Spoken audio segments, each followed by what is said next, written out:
사도행전 강의 30번째 시간입니다. 12장 12절에서 25절 기도의 응답이라고 하는 제목입니다.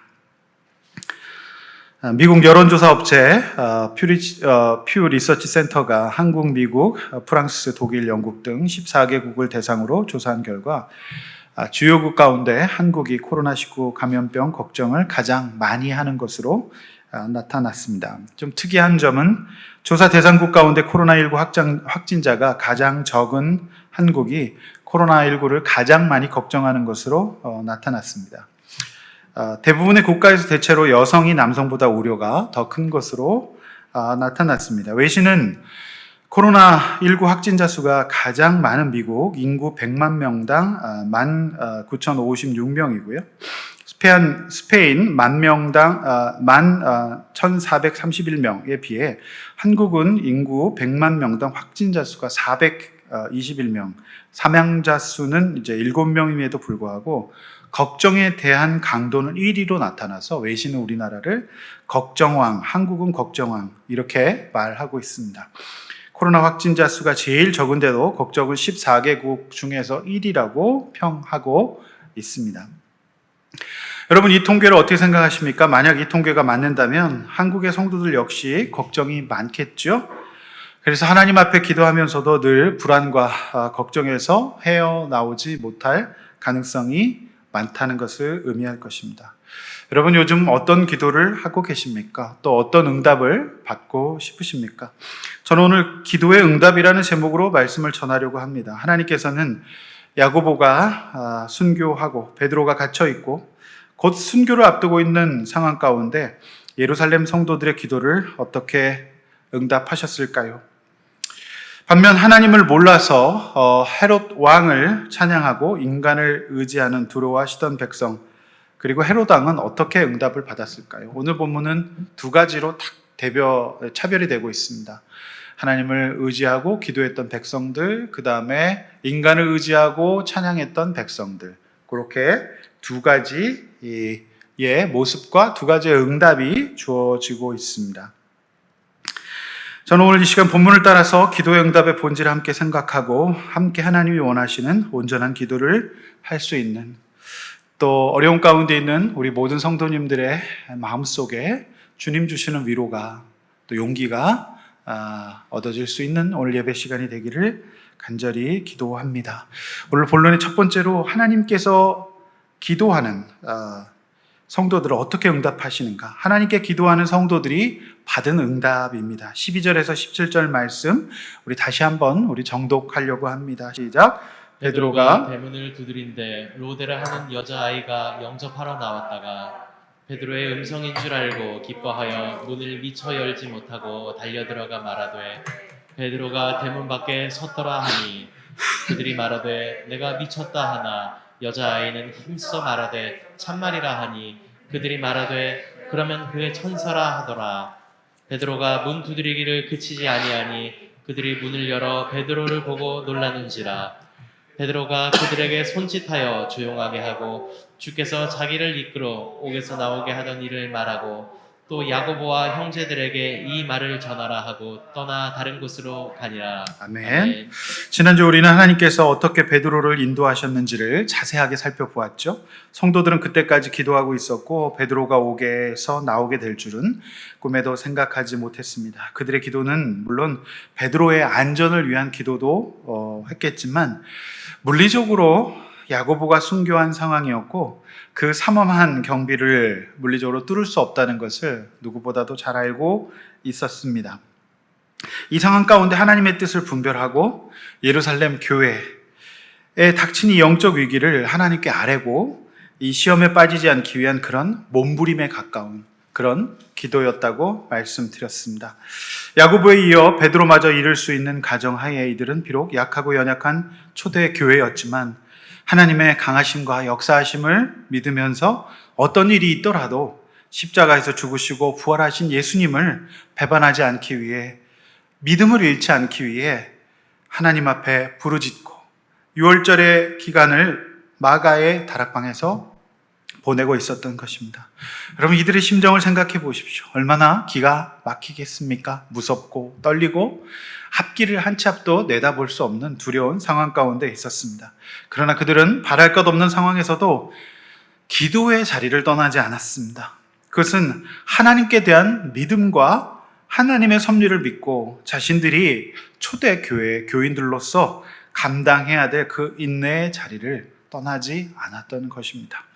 지난주에 말씀드린 바와 같이 그들은 단순히 베드로의 석방을 위한 기도가 아니라 너무 무섭고 힘들고 자신들에게 닥칠지 모르는 헤롯의 칼날 앞에서 예수님을 붙들고 버텨냈던 것입니다. 점점 더 많은 성도들이 흩어지지 않고 그 기도의 자리를 채워 나갔습니다. 예수님께서 하신 말씀은 그의 나라와 그의 의를 구하라 늘 하셨던 말씀입니다.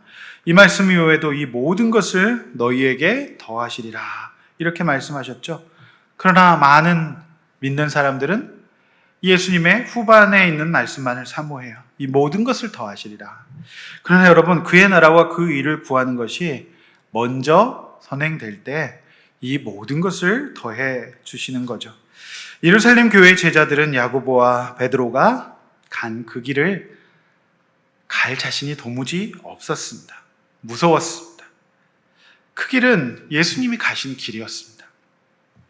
그러나 그의 나라와 그 의를 구하는 사람들에게는 반드시 부활이 있습니다. 사실입니다.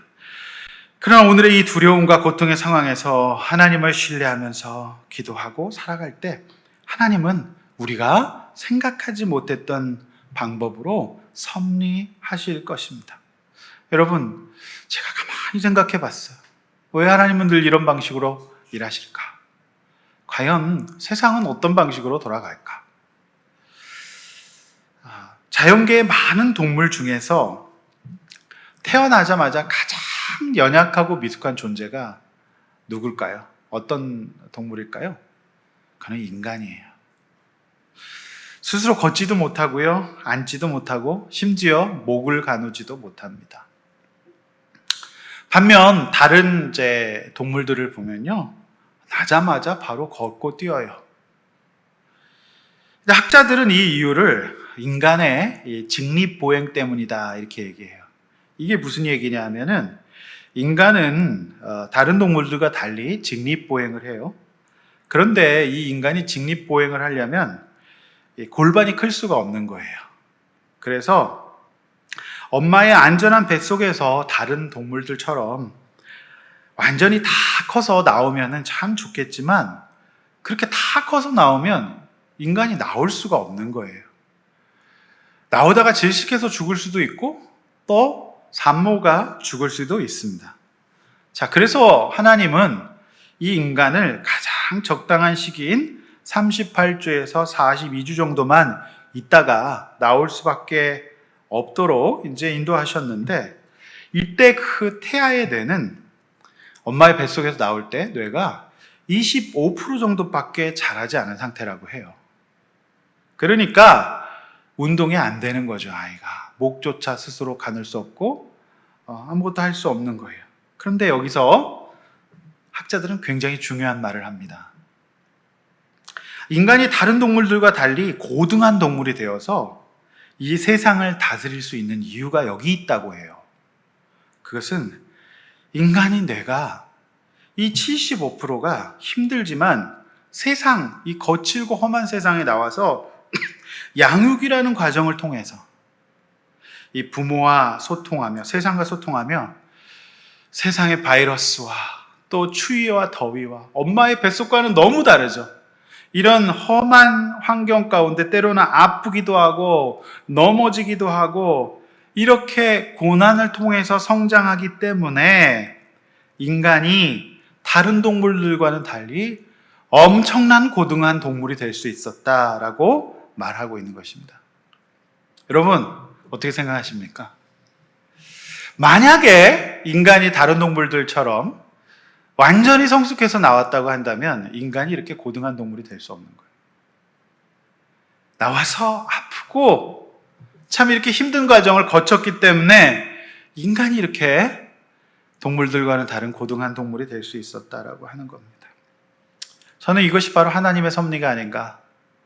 이것이 바로 하나님의 우리가 알지 못하는 놀라운 어떤 프로그램이 아닌가. 그런 생각을 하게 되었습니다. 사실 이것을 이제 신정론이라고 해요. 하나님께 세상을 다스리시는 방법에 대한 수많은 철학자들도 질문을 많이 했습니다. 그러나 말하자면 끝이 없습니다. 그래서 제가 어떤 다큐멘터리를 보다가 이런 얘기를 보면서 그렇구나. 그래서 이상 모든 일들은 쉽게 되는 일들보다는 어렵게 되는 일들, 이런 어떤 연단을 통해서 마치 금이 연금되듯이 이렇게 되는구나라는 생각을 하게 되었습니다. 베드로가 문을 두드리고 로데라고 하는 여자아이가 놀라 문을 열지도 않은 채 들어가 베드로가 문 밖에 서 있다는 소식을 전합니다. 그러니까 사람들은 이 여종 아이의 말을 당연히 안 믿죠.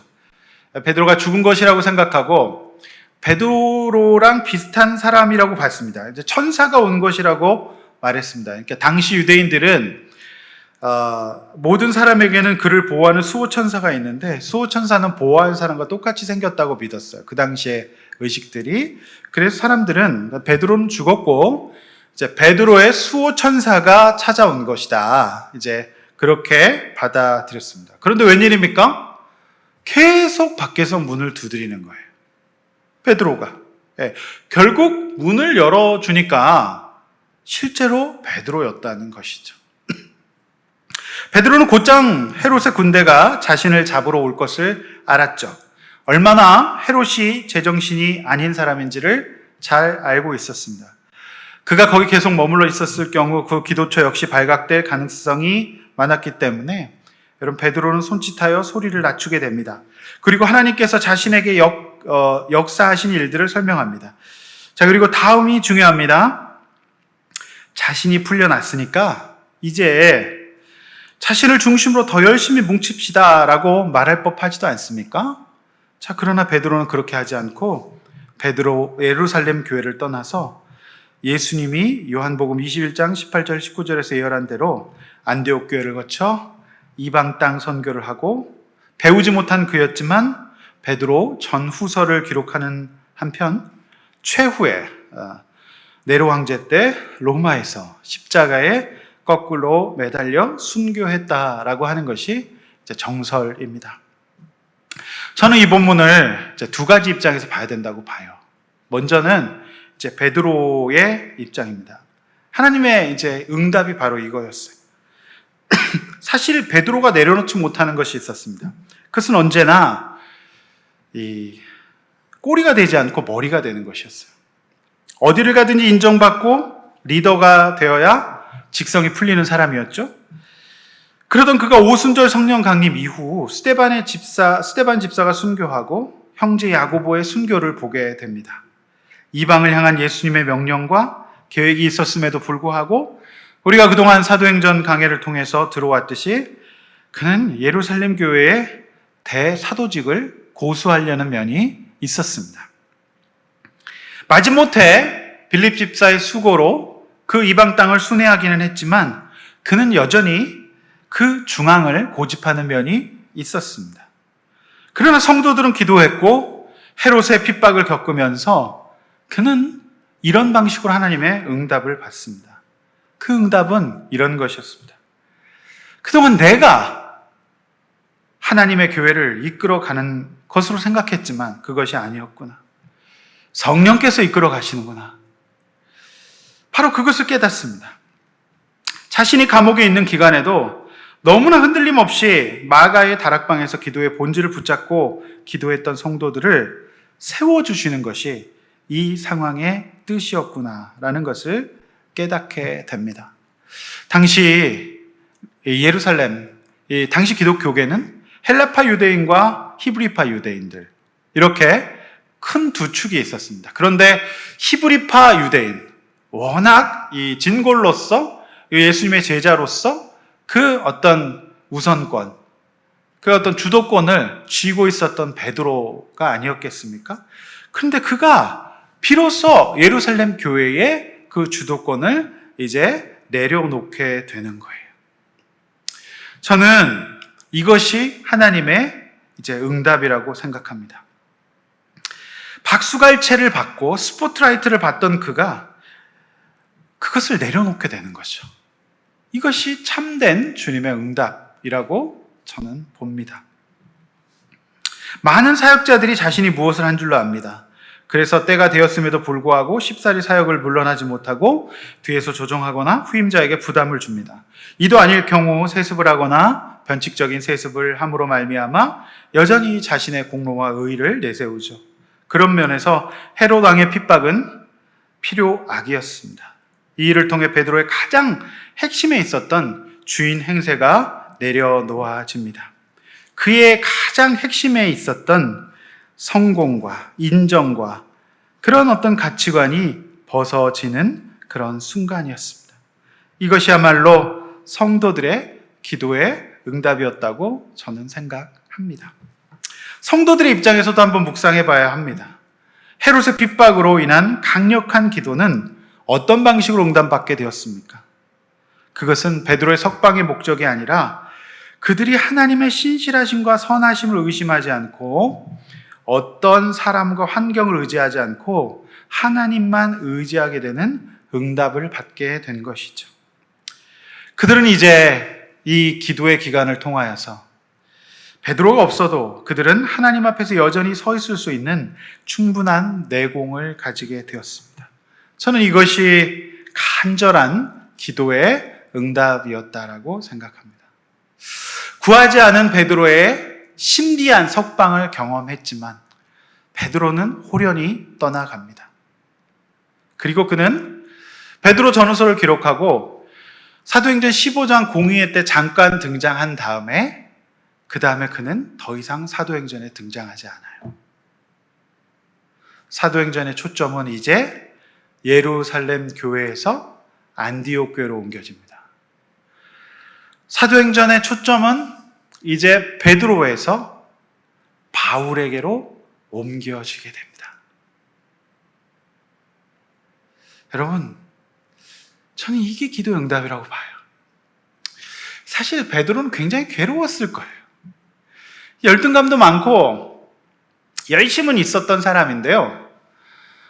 그가 늘 수제자가 되었고 늘 인정받길 원했고 늘 앞장섰던 사람이에요. 근데 그게 참 내려지지 않았었거든요. 그러던 그도 힘들었어요. 늘 비교했었고. 그래서 그러던 그가 1년의 과정을 거치면서 이 13장까지의 양육을 받으면서 그가 이제 성령께서 그를 완전히 만져주셨던 것 같아요. 그렇게 여러분 감옥 갔다가 기적적으로 해방되고 그런 간증을 갖고 있다 치면 어떻습니까? 이제 전국을 돌며 대부흥 집회를 하며 그 신비스러운 갔더니 문이 자동으로 열리고 내 몸이 전자 열쇠 키야 뭐 이러면서 막 이렇게 다닐 수 있지 않았겠습니까? 나 맞는 키야 수갑이 필요 없어 막 이러면서 이렇게 다닐 수 있지 않겠습니까? 그런데 그는 자기에게 주어진 역할이 여기까지구나. 그래서 그는 아름다운 퇴장을 하는 거죠. 그 사람이요, 진짜 아름다운 것은 진짜 성령의 은혜가 있는 사람들은 끝이 이렇게 아름답습니다. 그래서 내가 여기까지구나. 그래서 이 교회가 내가 세운 것이 아니라 하나님의 교회구나 하면서 그가 호련히 떠나갑니다. 그것도 그날 밤을 넘기지 않고 떠나가요. 왜 그랬을까요? 혹여나 자신 때문에 성도들이 핍박당할까 봐. 여기까지 올 때가 얼마나 많은 일을 겪었습니까? 동료들이 순교로 죽어나가는 것을 보면서 베드로는 참 많은 생각을 했던 것 같아요. 진짜 응답은 뭘까요? 저는 이런 베드로의 그 핵심에, 그 마음의 중심에 있었던 욕심, 그 마음에 있었던 어떤 열등감, 그 마음에 있었던 본인이 뭐든지 다 하고자 했던 생각, 그런 것들을 내려놓게 되는 것. 저는 이것이 하나님의 응답이라고 봅니다. 그렇게 살았기 때문에 베드로는 그 이후의 삶이 성경에 구체적으로 기록되어 있지 않지만 베드로 전후서의 기록이라든지 또 이후의 역사가들의 기록을 봐서 참으로 베드로는 베드로답게 인생을 살았고 그의 인생이 어찌 평강하고 어찌 행복하지 않다라고 말할 수 있겠습니까? 저는 이것이 기독교 신앙의 참된 진리라고 믿습니다. 어렵고 힘든 길이지만 그것이라고 믿습니다. 성도들이 받은 이 응답도 바로 그거예요. 이제 그들이 드디어 자립신앙을 가지게 된 것이죠. 하나님 앞에서 야고보와 베드로 대단했죠. 그런데 이제 그들이 떠나가도 그들은 여전히 하나님 앞에서 주님을 바라보면서 자립된 신앙을 가질 수 있는 믿음을 가질 수 있었던 겁니다. 그래서 오늘날 기독교계에 일어나고 있는 어떤 팬덤의 현상은 그닥 건강하지 못한 것으로 볼 수가 있습니다. 사랑하는 성도 여러분, 주님의 교회는 우리 주님께서 인도하십니다. 그러므로 여러분 누굴 바라보고 계십니까? 여러분 하나님 앞에서 누구와도 상관없이 1대1로 하나님 앞에 서 계십니까? 그러한 자립신앙을 가지실 수 있는 우리 성도 여러분 되시기를 바랍니다. 또 내가 들고 날 때를 정확하게 아시는 또 여러분들 되시기를 바랍니다. 사랑하는 성도 여러분, 늘 급박한 위기 가운데 답답하고 아무것도 할 수 없는 순간에 우리 각자의 본질을 회복시켜 놓으시는 게 응답이에요. 그게 기독교입니다. 여러분 이 본질이 회복되죠? 어떠한 환경 가운데서도 잘 살 수 있습니다. 이 본질이 회복되는 은혜가 있기를 원합니다. 서론에서 말씀드렸듯이 염려가 많고 걱정 많은 우리 민족이지만 하나님의 백성이 되어서 참된 기도의 응답을 받아 누릴 수 있기를 소원합니다. 이렇게 한번 나눠보십시다. 내가 받고 싶은 기도의 응답과 하나님이 주시는 기도의 응답에는 어떤 차이가 있나요? 이게 분명 차이가 있습니다. 이 베드로와 야고보, 요한이 구했던 기도의 응답은 높은 자리였어요. 그랬는데 성령이 임하시고 교회가 시작되고 여러 가지 환경과 사건을 통해서 이제 그의 응답이 바뀌었어요. 그래서 그는 거기서 한 걸음 더 나가지 않고 선을 넘지 않고 이제 예수님이 부활하시기 전에 승천하시기 전에 하셨던 사마리아와 땅끝까지 이르러 복음을 전하는 그 길로 호련히 떠나가는 것이죠. 이게 그 응답이 이렇게 차이가 있어요. 그래서 우리가 신앙생활 오래 하면 오래 할수록 우리가 이러한 기도의 응답을 받아야 합니다. 어떤 차이가 있나요? 그리고 이렇게 하나님 앞에 믿고 나아갈 때 주의 성령께서 힘들지만 저와 여러분 모두를 성령께서 위로해 주시고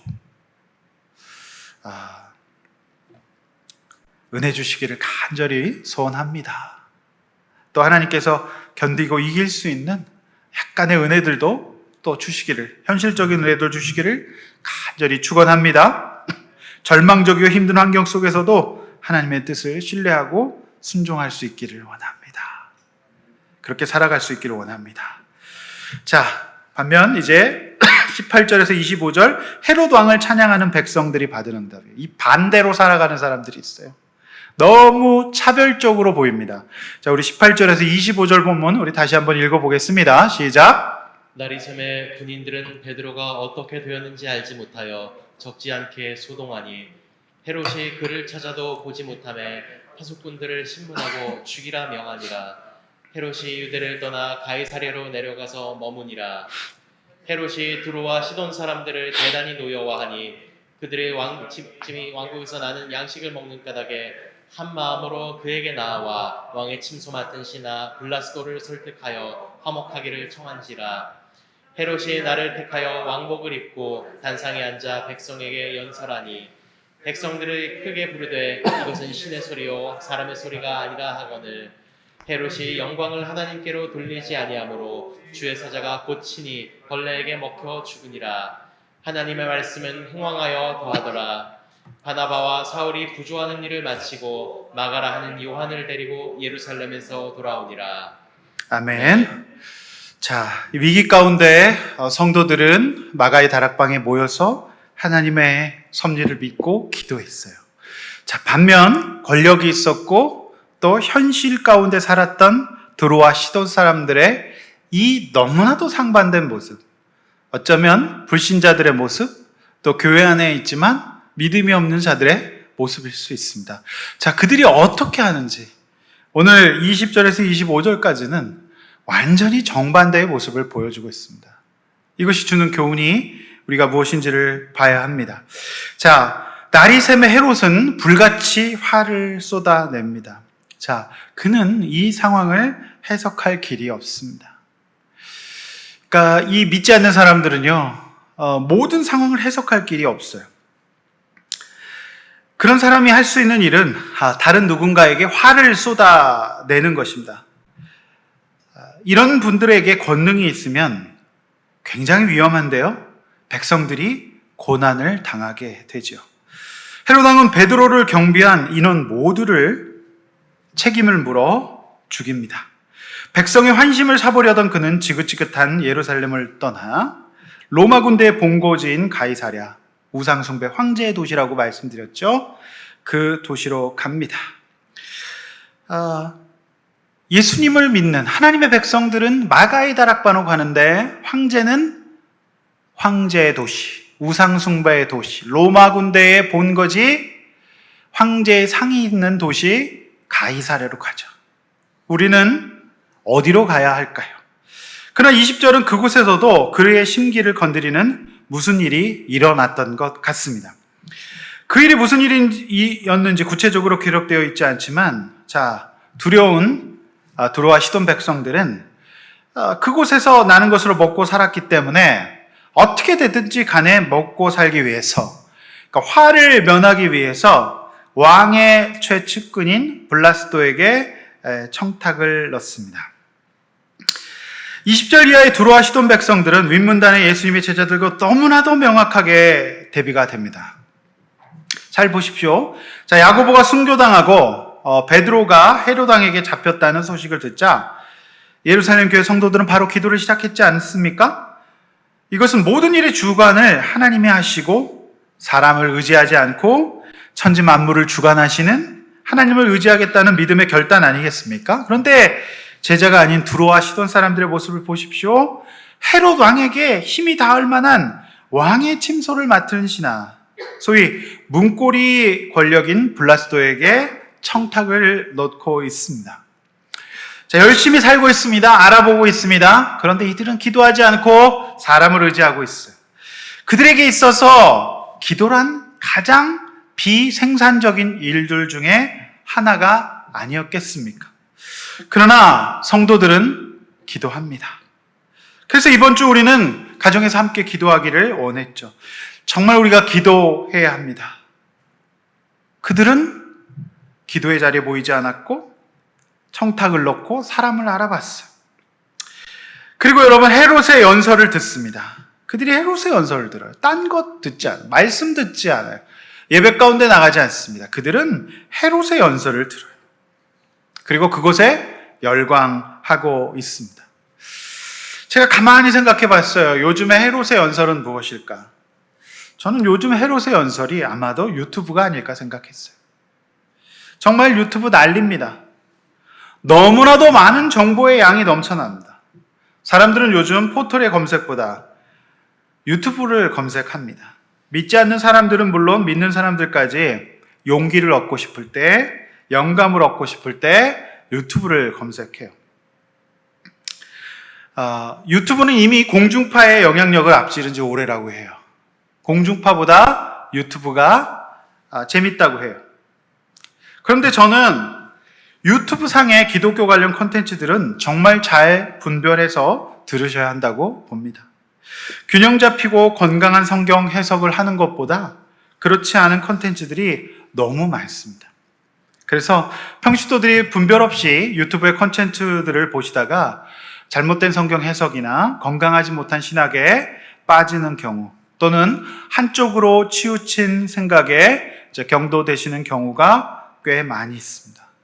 따라서 여러분 보시더라도 교회가 검증된 내용으로 추천하거나 또는 신학적으로 균형을 갖추고 또 검증할 수 있는 또 이런 목회자들의 또 검증을 받으신 뒤에 검증된 내용을 또 시청하시기를 바랍니다. 그럼 백성들은 크게 부르짖으며 그것을 신의 소리라고 외쳐요. 더군다나 인간인 그의 소리를 신의 소리라고 말합니다. 자, 이 현상은 2000년 전이나 지금도 여전히 존재합니다. 여러분, 사람의 소리는 신의 소리가 아니지 않습니까? 우리가 반응해야 될 말씀을 따로 있습니다. 자, 요즘 무엇에 여러분 반응하고 있습니까? 그런데 이들이 이렇게 하는 이유는 뭐일까요? 다름이 아닌 기복 때문이었어요. 현실 때문이었어요. 먹고 살기 위한 때문이었죠. 자, 오늘 본문은 적나라하게 대비하고 있습니다. 순교를 마다하지 않고 기도했던 성도들은 살았습니다. 하나님이 받을 영광을 가로챈 헤롯은 어떻게 되었습니까? 죽었습니다. 따라서 우리는 사람이 아니라 하나님께 부르짖어야 합니다. 헤롯은 자신의 가지고 있었던 변방에 약간의 하찮은 권력을 믿었어요. 로마 황제도 아니에요. 로마 황제가 인정한 그저 변방의 분봉 왕에 불과했습니다. 그럼 이것이 얼마나 부질없습니까? 그는 하나님께 영광을 돌리지 않았습니다. 백성들이 번지수를 잘못 찾아 자신을 찬양하고 그렇게 자신을 신으로 대하고 있을 때 아니라고, 나는 사람이 아니라고, 나는 신이 아니라고 이렇게 말렸어야 하지 않겠습니까? 그는 선을 넘었습니다. 죄로 인하여서 구원받지 못한 헤롯은 이때 이미 죽어 있었습니다. 이 구원받지 못한 거예요. 이렇게 좋은 환경에서도 그는 어떻게 살고 있습니까? 분노를 참지 못하고 사람을 살리지 못하고 죽이고 있어요. 그거는 이미 자신이 죽어 있다는 거예요. 그러던 그가 사자의 손가락 하나로 바로 죽습니다. 여기서 이제 이 벌레라고 하는 원어를 보면 스콜레스라고 하는 원어인데요. 이게요, 세균이라고 하는 뜻이에요.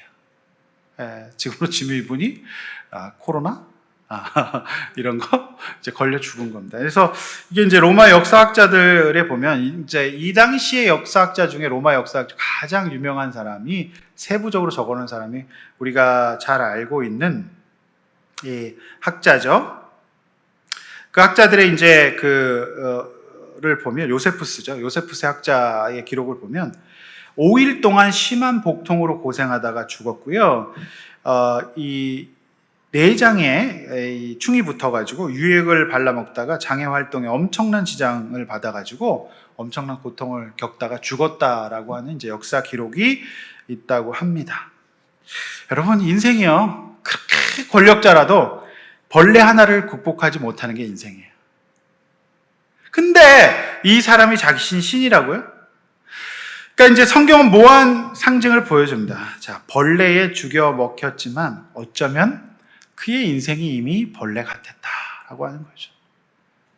자기 성질 이기지 못해서 죽이고 찬양받고 이미 벌레같이 살았다라고 하는 거죠.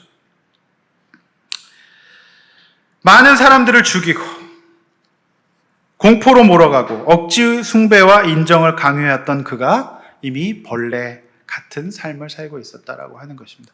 여러분, 어떤 곳에 속하기를 원하십니까? 어떤 응답을 받기를 원하십니까? 자, 이것이 저들이 받았던 응답이에요. 따라서 우리 기독교의 구원은 이처럼 차원 높은 것이고 근본적인 것입니다. 우리 인생의 입장이 이렇게 변할 수 있기를 원합니다. 따라서 우리가 하나님 앞에서 자신의 근본을 변화시키지 못하고 벌레 먹어 죽은 헤롯의 인생처럼 살 것이 아니라, 또 두로와 시돈의 사람들처럼 살 것이 아니라 우리 하나님을 찬양하고 믿고 예배하고 기도하는 구원받은 백성이 되기를 소원합니다. 할렐루야. 여러분, 이것이 저들이 받았던 기도의 응답이에요. 헤롯 왕은 벌레 먹혀 죽지만 기도하는 하나님의 백성들은 말씀이 흥황하게 되는 응답을 받습니다. 따라서 25절과 24절 말씀은 굉장히 상징적이에요. 바나바와 바울은 너무너무 힘이 없는 사람이었지만 예루살렘 교회에 부조하는 일을 마치고 오히려 마가라고 하는 요한을 데리고 안디옥 교회로 돌아왔다라고 기록하고 있습니다. 이제 이들은 아무런 힘도 갖고 있지 않지만 성령이 주시는 은혜로 이제 사도행전의 초점은 예루살렘 교회에서 안디옥 교회로 옮겨집니다. 그리고 그 안디옥 교회를 통하여 만방에 복음이 편만하게 전해지고 있는 것이죠. 그래서 이제 이후로는 안디옥 교회를 중심으로 바나바와 바울을 중심으로 사도행전이 펼쳐지게 되는 것이죠. 과연 하나님은 응답을 하셨나요? 안 하셨나요? 하셨죠. 하나님은 정확하게 선하게 섭리하고 계셨다는 것을 우리는 알 수가 있습니다. 물론 그 과정이 평탄하고 쉽고 아무 긴장도 없이 이루어지면 좋겠지만 하나님은 이런 과정을 통하여서 우리를 다지시고 우리를 연단시키셔서 정금과 같은 믿음으로 인도하셨다는 것을 우리는 알게 될 것입니다.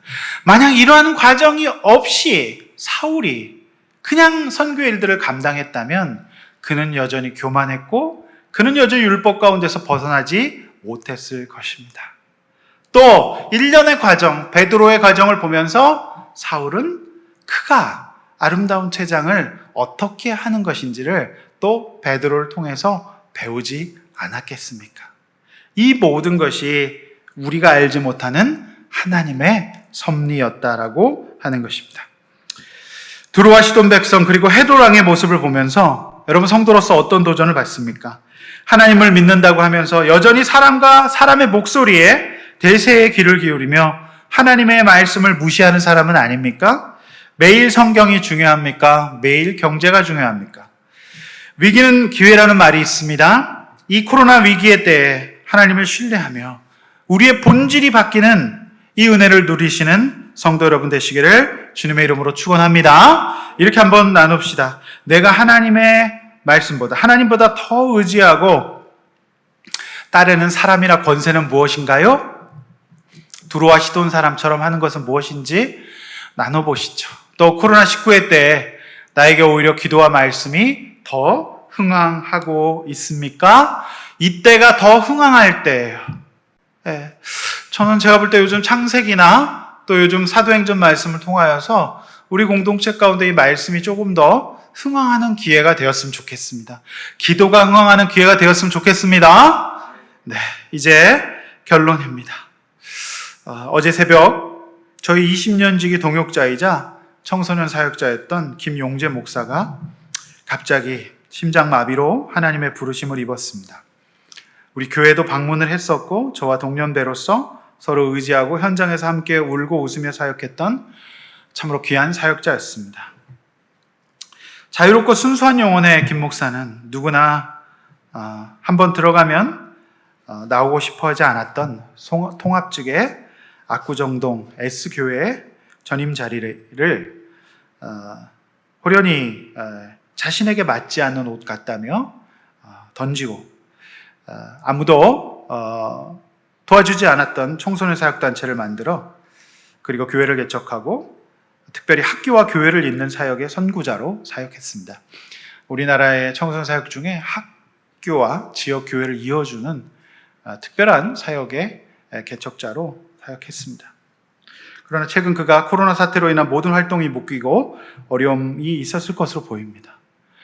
그래서 그가 어제 새벽에 갑자기 심장마비로 하나님의 부르심을 잊게 되었습니다. 어제 하루 종일 일이 손에 잡히지 않았습니다. 그리고 사실 지금까지도 저는 사실 충격에서 벗어나지 못하고 있고 가슴이 계속 뛰고 있습니다. 진정이 잘 되지 않고 있습니다. 저는 우리 김 목사가 특별한 하나님의 섭리 가운데 이 땅에서 할 일을 다 마치고 야고보처럼 하나님의 부르심을 입었다고 믿습니다.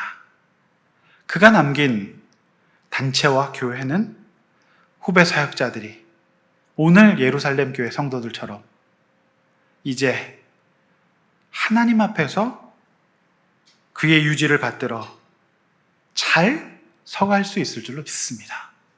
또 그가 남긴 유작들이 후배 청소년 사역자들에게 귀감이 되어 많은 사역자들, 많은 사람들을 살리게 될 줄로 믿습니다. 많은 청소년 사역자들이 현장에서 문제를 일으키는가 하면 이렇게 순수하게 평생을 누가 알아주지 않는 사역을 하다가 그가 있었던 압구정동의 그 교회는 들어가면 나오지 않는 교회예요. 통합 측의 S교회입니다. 그런데 저는 지금도 잊혀지지 않아요. 이 옷이 나에게 맞지 않는다. 호련히 벗어던지고 나왔어요. 그렇게 고생하다가 부르심을 입는 사역자가 있어서 한편으로는 감사하고 자랑스럽기도 합니다. 저는 정말로 어제 하루 종일 힘들었습니다. 지금도 힘듭니다. 그런데 베드로가 없어도 예루살렘 교회 성도들이 서 있고 예루살렘 교회에서 이제 안디옥 교회로 하나님의 사역이 옮겨지듯이 제 동역자 김 목사님의 남은 사역도 하나님께서 흥황케 하시고 또한 새로운 일꾼들을 세워주실 줄로 믿습니다. 말씀 맺습니다. 하나님께 기도하는 성도들이 받는 기도의 응답을 받으시기를 바랍니다. 해결나 사람을 의지하고 찬양하는 사람들이 받는 사명의 응답을 받지 않는 저와 여러분 되시기를 주님의 이름으로 간절히 축원합니다. 찬송하고 기도하겠습니다.